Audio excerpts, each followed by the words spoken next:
Oi, espero que esteja bem. Comprei o novo Festal Domino sem fio há semanas na feira de ferramentas DNM. Só recentemente tirei ele da caixa e não dá para negar a singularidade do design como um dominó dromedário. Acho que designers realmente têm uma rixa com engenheiros. O conteúdo de entrega é bem espartano, como já conhecemos. Você paga cerca de 900 paus só pela ferramenta. E se incluir uma bateria Slim de 4 ampere com células de submarino, chega quase a um conto. E tudo isso te dá só a ferramenta. O pé de apoio de plástico levemente modificado, vou falar mais sobre isso daqui a pouco. E uma chave muito pequena. Recebi também um conector Domino Connect, muito bem embalado e apresentado, apenas um, que talvez seja ainda menos útil do que a folha de lixa única que vem com uma lixadeira Festool. O Domino vem com uma broca de 5 mm instalada de fábrica. Sempre foi assim. Trabalho com móveis planejados e uso painéis. Por anos, utilizei quase só broca de 5 mm com dominos de 5 por 30 mm antes de precisar de algo diferente. 30 mm, pois são 15 mm de encaixe em cada lado na face e borda do painel. Assim, não há risco de errar a profundidade e atravessar um painel de 18 mm ou 3/4 de polegada. Se você prefere usar a regra dos terços ou investir em uma broca de 6 mm, meus amigos da Trend, por sugestão minha, oferecem um tarugo solto de 6 por 30 mm entre seus consumíveis.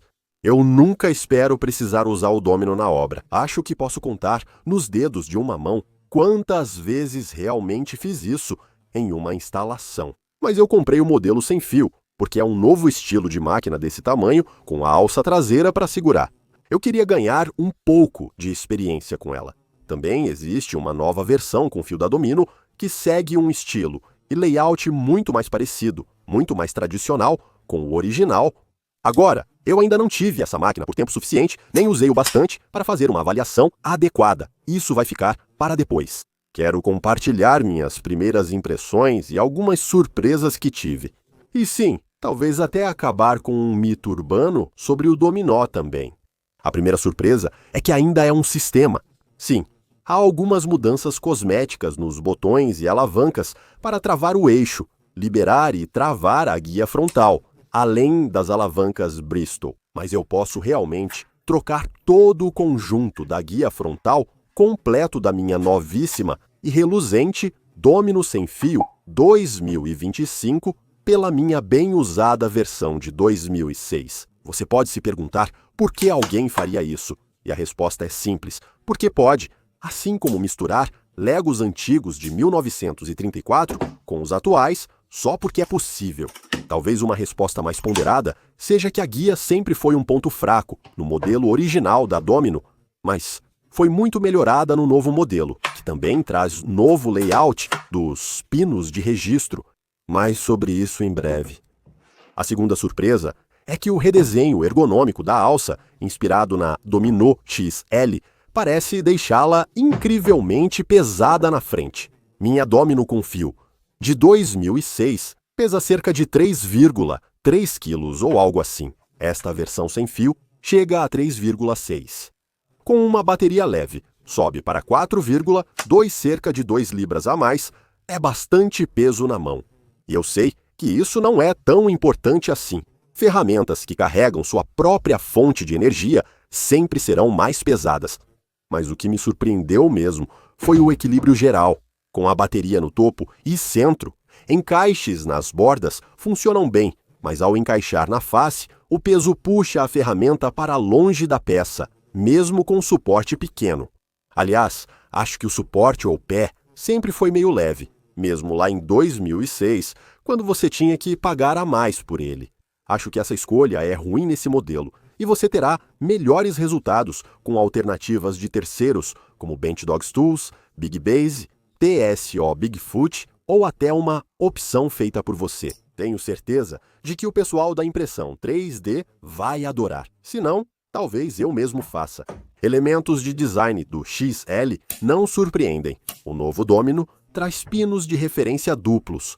O Domino sempre possuiu pinos de referência na borda da peça. A primeira produção usava pinos com mola, semelhantes aos do Maefeld-Dowler, mas logo foram trocados por palhetas, que depois evoluíram para os pinos pivotantes do XL. O novo Domino possui 2 pares desses pinos, que podem ser retraídos ou liberados independentemente conforme necessário. Eu mencionei antes que o pequeno apoio de plástico mudou um pouco. Uma característica pouco conhecida do original eram pequenos pinos de plástico, perninhas que podiam ser abertas e usadas para apoiar na borda do material em vez dos pinos com mola. Os pinos fazem uma amortize a 37 mm do centro a partir da borda da peça de trabalho. Sim, o sistema de 32 mm tem muito a explicar, mas os pequenos pinos faziam isso a 20 mm da borda, muito mais próximo, obviamente. Às vezes, parecia até perto demais, especialmente em uma amortize mais larga. No apoio de 2025, esses pinos foram removidos, porque aquele par extra de pinos com mola na nova guia do dominó coloca a amortize mais próxima da borda. Mas agora, com centros em torno de 22 milímetros. Esses milímetros extras de folga claramente tornam o movimento de mergulho muito mais confortável. A quarta e bem-vinda surpresa é que a Festival manteve a localização e o tamanho dos furos roscados M5 na base do dominó. Obviamente, a Festool usa esses pontos para seus acessórios, mas sua existência, ausente em outros sistemas portáteis, permitiu o surgimento de um grande ecossistema de acessórios de terceiros. Um dos principais é a placa de dominó, um guia fixo com várias vantagens, especialmente para quem trabalha com espessuras específicas de material. Este é meu original da Seneca Woodworking. A Bench Dog Tools e a TSO também tem um, e em breve receberei outro. Tudo isso poderia ter sido completamente prejudicado, é claro, por uma simples mudança na Festool, não necessariamente por maldade, mas tenho certeza de que, se eles achassem que uma mudança seria uma melhoria, eles teriam feito essa mudança de qualquer jeito.